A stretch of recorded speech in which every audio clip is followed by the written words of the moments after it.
okay. Hi, Summer. Let me see. I'm going to pin you so I can record you and not me. I'm gonna go ahead and press record. I have just a few questions. I'm honestly kind of fangirling right now. I love Oh, you're 48 so hours. sweet. You're so sweet. No, I love 48 hours. I listen to the podcast. Me and my mom, we watch the show, like, love it. But about the podcast, so tell me a little bit about what it is and what it's about. Well, there are so many of these stories that I do on 48 hours that I can't tell everything. One of the cases we're using this season of the fourth season of the podcast involves a young man who was accused of killing his parents. There didn't seem to be any kind of problems within the family. And so that was so troubling to me when I was actually covering the story. In the podcast, we were able to obtain text messages that this young man had had with his girlfriend that just gives you so much insight into his mindset. That's an example of what the podcast can do. I hate to say it this way, but it's really for people who want more crime in their life. If there's a story that I feel deserves more than one episode, I make it into two. The one that I am doing starting off with is one that mattered a lot to me. The district attorney who handled the case, I'd run into him at an event, and he said to me, I know these identical twins have committed murder, but they did this great, I hate to say, committed it in a way that there's just no evidence, but I am determined to bring them to justice. And that's what I do, is I follow that investigation to try to bring these identical twins who were determined to commit the perfect murder, to bring them to justice. And it wasn't easy. And there are an awful lot of ups and downs. And that's where I go in the podcast. Awesome. And this podcast, what makes it different from other true crime podcasts? Because, there are so many true crime podcasts out there. But what makes this unique and different?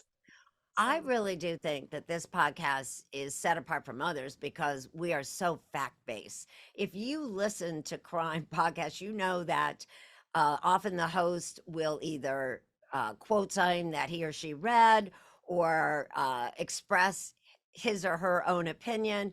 We never do that. You will get to know a little bit of what I'm feeling during the case and behind the scenes. I do share that in the podcast, but it is fact-based. Whatever you hear in our podcast is the most current information on that particular case. And so you can feel comfortable that you really know it. There's, in this day and age, there's so much information out there that's wrong. And, but if you listen to My Life of Crime, you can really take that to the bank. Right. And go into a little bit of detail about the story that was released today. I actually got the notification like 10 minutes ago that it was available on Apple Podcasts. But just tell me a little bit about that case. I know you said it means a lot to you.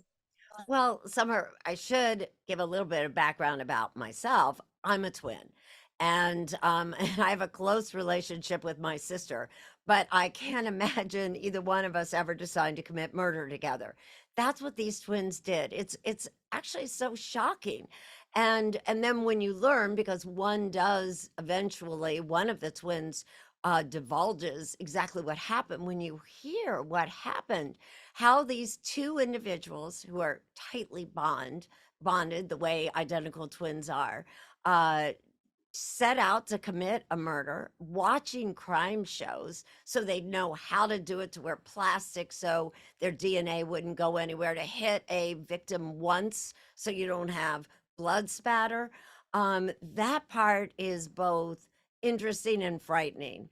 But I think what makes this podcast so different is I really focus then on the investigation and the personalities and the guys who are mostly guys who are driven to find these twins simply because they wanted to get justice for Heather DeWild, the victim, and her family.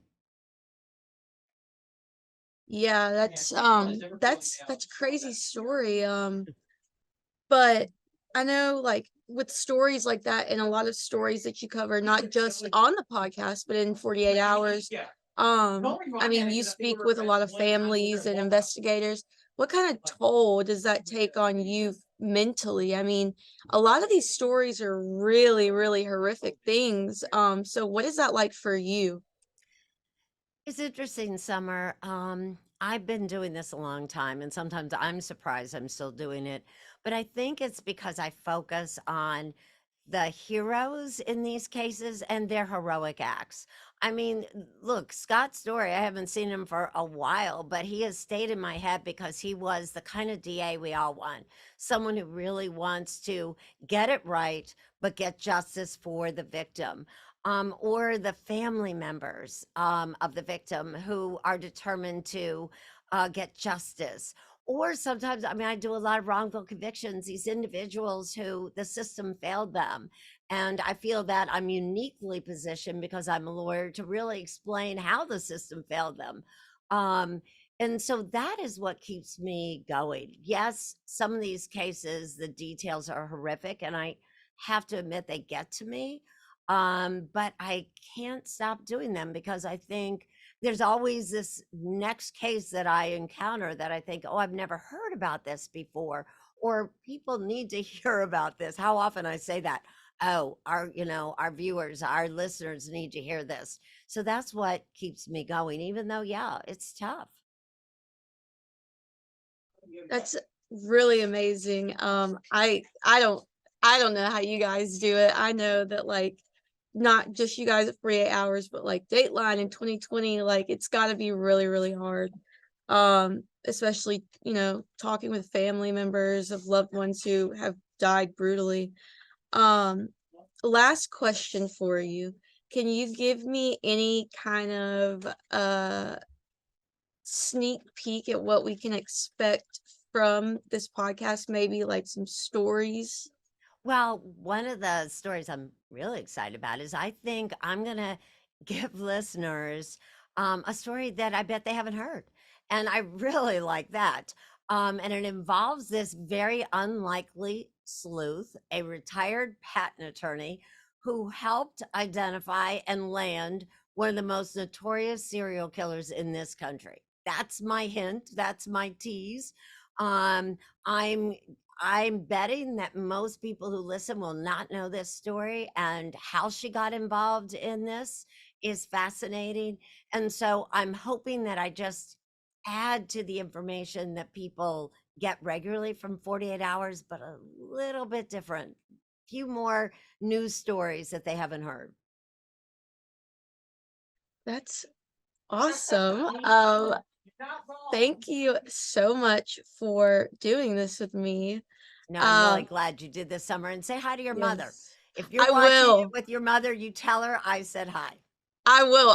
I'll literally text her right now because Yeah, when I you tell told her her I deliberately, definitely am saying hi to her. when I told her that I was gonna be talking with you, she was like, "Oh," like she was like freaking out more than I was freaking out. But yeah, thank you so, so much for doing this interview with me. Well, I really appreciate it, and I'm sure I'll see you again. And it's nice to be Yes. able to see you. This is so great. So thanks. Yes. Of course. All right, take care. Thank you.